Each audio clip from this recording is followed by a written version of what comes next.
கிருஷ்ணகிரி நகராட்சிக்குட்பட்ட பூந்தோட்டத்தில் அதிமுக சார்பில் பொங்கல் திருவிழா நடன நாட்டிய நிகழ்ச்சிகளுடன் உற்சாகமாக கொண்டாட்டம்.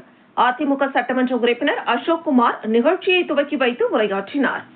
பொங்கல் திருவிழா தமிழகமெங்கும் பல்வேறு இடங்களில் உற்சாகமாக கொண்டாடி வரும் வேளையில் இதன் ஒரு பகுதியாக கிருஷ்ணகிரியில் உள்ள பூந்தோட்டத்தில் அதிமுக சார்பில் பொதுமக்களுக்கு அன்னதானம் வழங்கி நடன நாட்டிய நிகழ்ச்சிகள் நடைபெற்றது.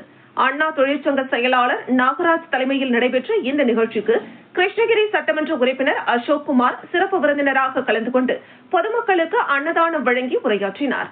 அப்போது பேசிய அவர், கிருஷ்ணகிரி மாவட்டத்தில் பல்வேறு இடங்களில் லாட்டரி விற்பனையும் கஞ்சா புழக்கமும் அதிகரித்து வருவதாகவும் இதை மாவட்ட நிர்வாகம் கட்டுப்படுத்த தவறினால் அதிமுக சார்பில் மாபெரும் போராட்டம் நடத்துவதாக தெரிவித்தார். பூந்தோட்டம் பகுதியில் பல வருடங்களாக அதிமுக சார்பில் நடத்தி வரும் இந்த பொங்கல் திருவிழா வெகு சிறப்பாக நடைபெற்று வருவதாகவும் எத்தனை பேர் வந்தாலும் இது அதிமுக கோட்டை என்பதை பல தேர்தல்களில் இந்த பகுதி மக்கள் நிரூபித்து காட்டியுள்ளனர் என தெரிவித்தார்.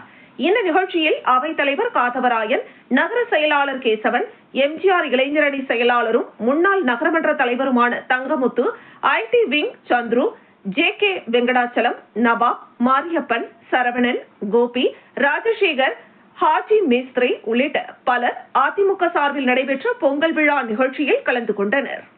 9 ஆண்டுகளாகியும் அனைத்து இந்திய அண்ணா திராவிட அந்த சிந்தனைக்கு ஏற்ப செயலாற்றிக் கொண்டிருக்கின்ற தொண்டர்களை பற்றிருக்கின்ற இயக்கம் அனைத்து இந்திய அண்ணா திராவிட முன்னேற்ற தான் உழைத்து சம்பாதித்த பணத்தின் மூலமாக தன் சக்திக்கு ஏற்ப இது